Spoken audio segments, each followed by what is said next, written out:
Welcome back to Let's Play Ratchet Clank, going Commando. I'm Nye, and we are going to be spending an episode that's pretty much going to be entirely chipmunked, and it's going to be devoted to getting ourselves as many of these annoying moon crystals as we can possibly get.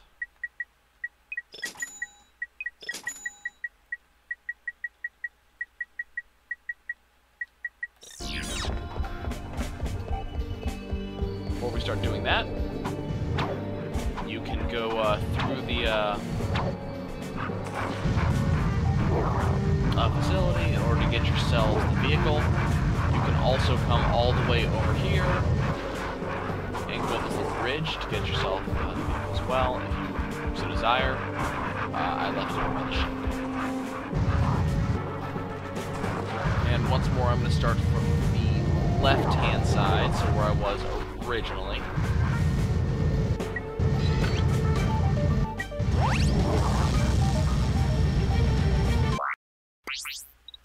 Overall, I find getting the moon crystals is actually easier than getting yourself the crystals from the desert. The area actually feels a little bit smaller. You will have the vehicle directly off the bat, though I only use it for about a minute and a half in this particular run-through. And while the Yetis are everywhere, and you're going to see me dealing with them constantly throughout this entire video, they're actually easier to deal with than the other enemies. So, there's always that. The moon crystals are also a lot easier to see, and they're easier to find, and so are the ice leviathans, as opposed to the leviathans from the previous area, the big, laser shooting guys. Now, what you didn't see here, due to a frame rate issue, is the upgrade of the Meteor Gun to the HK22, that just happened. The HK22 shoots 3 missiles instead of 1, and is a lot more useful. Still probably never going to use it. One issue you're going to see me have over and over and over is that the Leviathans do not like to pop unless all the enemies around them are dead, or unless there's only a few enemies around. So you'll see me over and over and over try to get a Leviathan to pop and having to deal with it. If you pause the video, anytime you see me pull out my map, you're going to see that there's a bunch of blue dots on the map. I actually completely forgot about this until the tail end of this planet.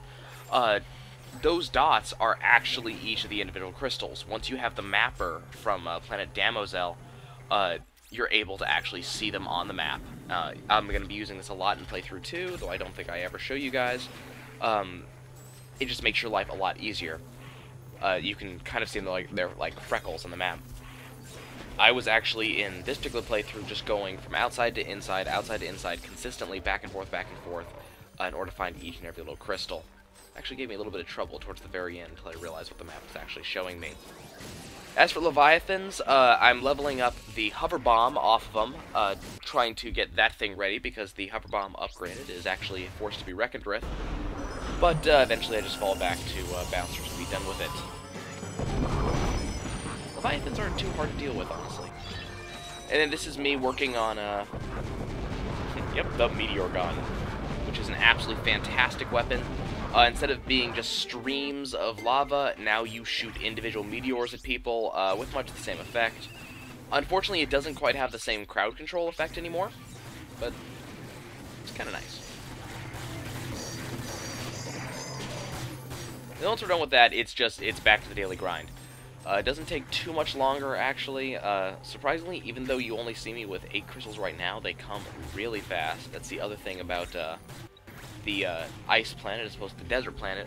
The crystals do feel a little bit closer together than they did previously. You don't also have gigantic dunes to go over. You have these smaller hills, and they give you vision of everywhere else. There's this internal section and an external section on both ice and lava planets. And the internal section's a lot bigger on this. When you see the map, you'll see what I mean. The place inside of these bridges that I'm right next to. The internal section feels a lot bigger, and so it's you don't feel like you're making such big tracks. Watch out for the moon crystals, and this applies also to the desert planet. But watch out, because they don't always chase you. You saw one earlier that actually didn't follow me that I had to go pick up. It's kind of embarrassing to get rid of all of the enemies and still have a single moon crystal left that you forgot to go pick up. The ones that you kill from the Leviathans, those tend to chase you, but the ones you break, not necessarily so. One overhead smash will do it on these things. I love that upgraded wrench. And we got moon crystals everywhere.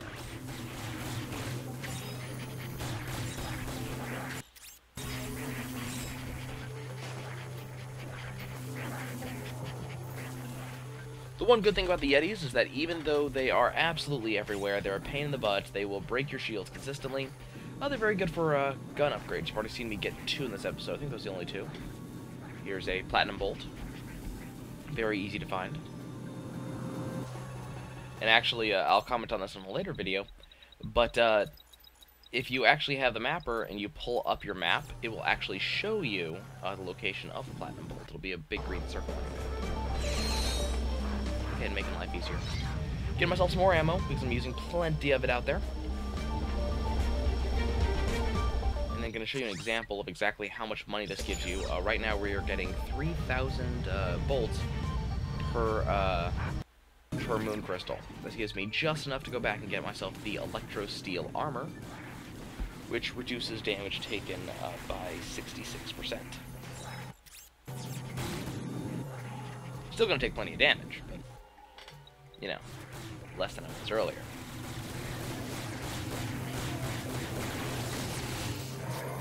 The game is actually balanced around you having those.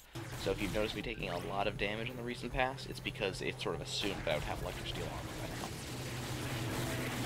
But I was focusing on weapons and buying big, ridiculous things.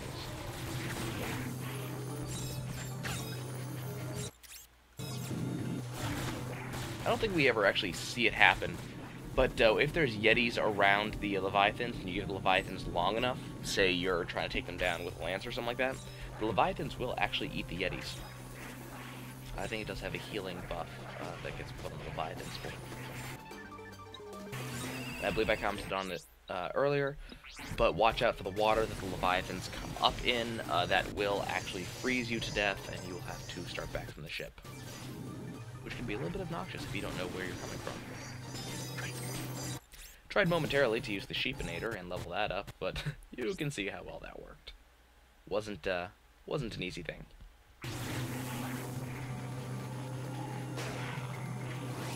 Unfortunately, this is not a good place to level the Sheepinator.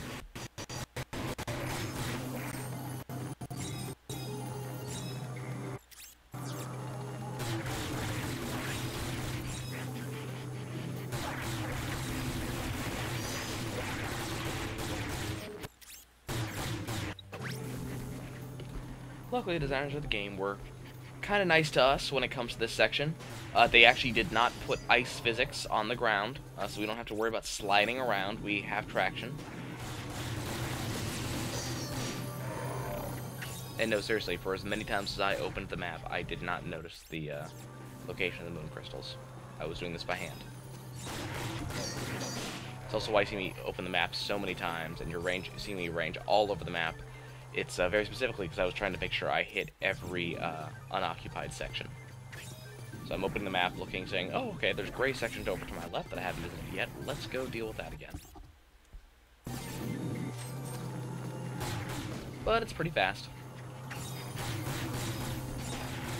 As I said, a lot faster than the Desert Planet. Desert Planet in total, from start to finish, took me about 30 minutes or so.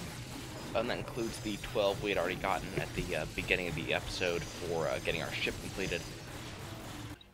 This one, I mean, I started with more altogether. I had gotten, I want to say it's 9 for the, 9 to get him to move the rock, and I want to say it's something like 16 to get him to give you the hypnomatic parts. It is 25. But there are, there are 101 total crystals. I had picked up the remaining 76 or so in about 20 minutes or so. Maybe a little bit less than that, because I did fool around at the beginning of the video. So as I said, this felt a lot faster.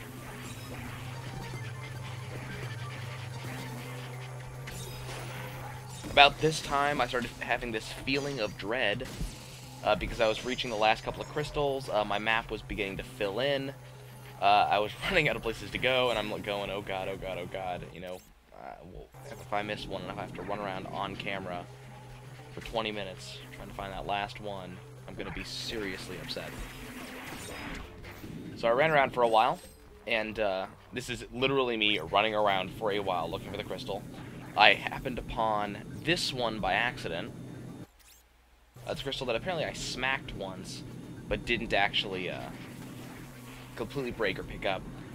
And so I started running around for a while. Every so often, in my first playthroughs of the game, I would miss some of the crystals that were sitting at the edge of the map, sitting in that little indent towards the sides.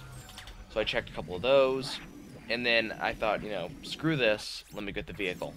It's something I actually did not do at any other time on desert or ice planets, which is a shame, because the vehicle is actually really useful. It moves a lot faster than you do. It also doesn't really care about Yetis. It does take damage off of them, so keep that in mind. It also takes a lot of damage off of Leviathans.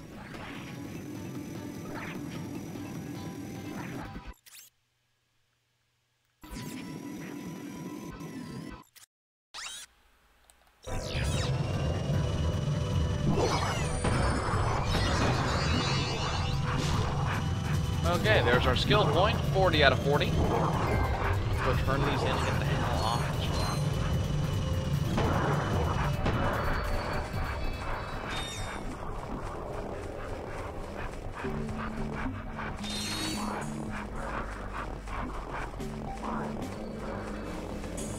rock. Wasn't showing it, but you can actually, you can't see them now for obvious reasons. But the mapper actually will allow us to see exactly where every one of those things is. I was just trying to do it by memory. Okay, guys, that was it. I will see you next time, so we can go start the end game. See you soon.